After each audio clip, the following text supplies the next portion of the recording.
I guess it's important to keep creating things that you want to create rather than just following what the media expects you to create.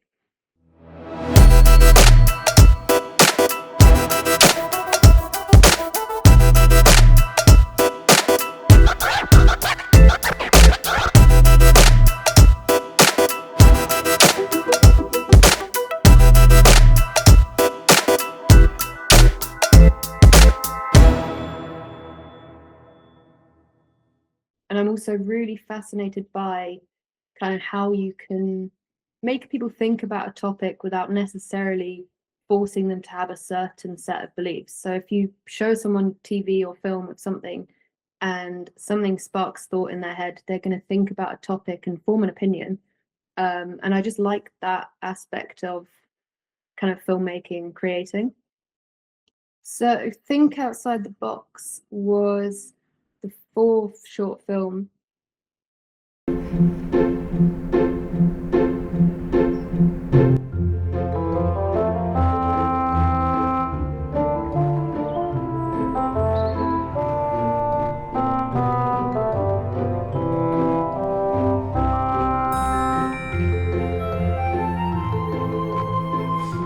So Think Outside the Box, the short film.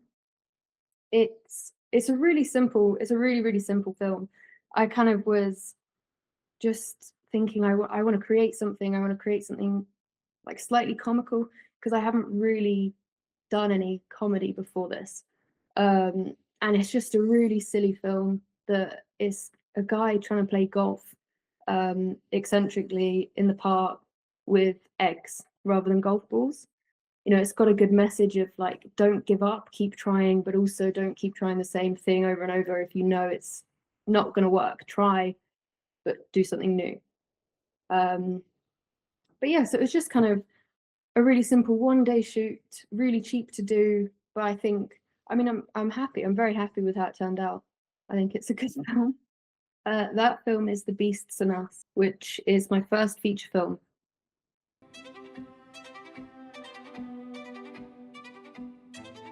Beasts and Us is a psychological horror set in Victorian England. It follows Lydia, an 11-year-old girl growing up in a powerful family estate, where animals are brutally controlled for profit and women are expected to endure in silence. As Lydia begins to question the world around her, the beauty of the estate fractures, revealing a system built on obedience, cruelty, and power.